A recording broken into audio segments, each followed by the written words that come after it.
Today we will learn about Samuel Little, the worst serial killer in American history. He was killing addicted and homeless women. The killer, Samuel Little, will remain stuck in the minds of Americans because he is not an ordinary killer, but rather the worst serial killer in the history of the United States of America. Let us get to know him first. He was born on June 7, 1940 in Reynolds, Georgia, to a mother who claimed to be a prostitute.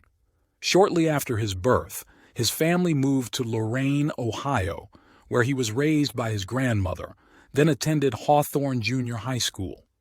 He had problems with discipline and achievement, and in 1956 Little was detained in an institution for juvenile offenders after being convicted of breaking and entering property in Ohama. In his late 20s, Little moved to Florida to live with his mother. He worked jobs that exposed him to violence and death, such as a cemetery worker and an ambulance assistant. He traveled extensively, got into trouble with the law, and was arrested in 8 states. He faced a variety of charges, including DUI, armed robbery, luring, shoplifting, aggravated assault, and rape. He claimed to have taken up boxing while in prison and referred to himself as a former fighter. His problems with the law since his youth. In 1961, Little was sentenced to 3 years in prison for breaking into a furniture store in Lorain, and by 1975, he had been arrested 26 times in 11 states for crimes that included theft, assault, attempted rape, fraud, and also assaulting government officials. In 1982, Little was arrested in Pascagoula, Mississippi, and charged with the murder of 22-year-old Melinda Rose Labrie, who had disappeared in September of that year. The jury refused to indict him for her murder.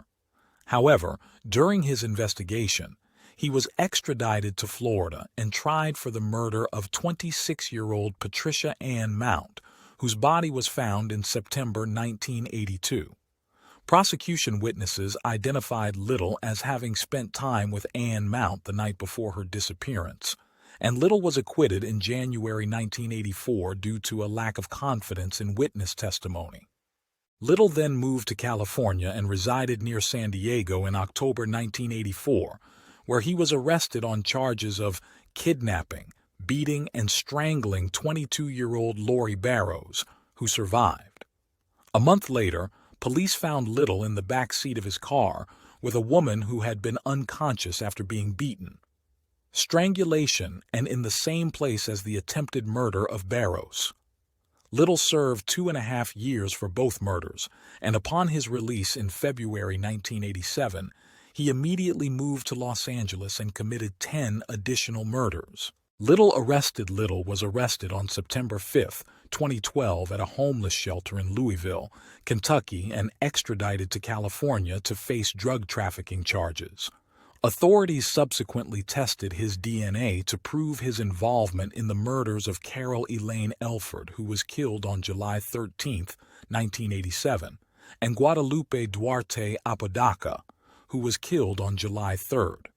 September 1987, and Audrey Nelson Everett, who was killed on August 14, 1989. Little was sent to Los Angeles and was charged on January 7, 2013. Months later, the police said that Little was being investigated for his involvement in 30 murders in the 1980s that had not been revealed at the time. Then the Labrie murder case was reopened, and Little was tested for his involvement in 93 murders of women during his criminal career. The pictures you see are his victims, which he painted himself. Little was tried solely for the September 2014 murders of Elford, Nelson, and Apodaca, with DNA evidence and witness testimony that Little had attacked at different times. He was sentenced on September 25, 2014, to life in prison without the possibility of parole. Little continued to insist on his innocence before admitting that he was confused by all the crimes. He used to kill women who were addicted or who lived alone or were homeless so that no one would notice their disappearance. He lived in prison for a long time and was not executed. As we mentioned, Little committed 93 murders between 1970 and 2005 in 14 states, although the police found only 50 victims.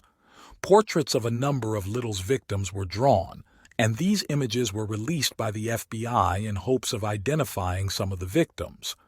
Samuel Little died in the California State Prison, Ohio County, at the age of 80, specifically on December 30, 2020, leaving behind him the title of the most famous serial killer in the history of the United States of America.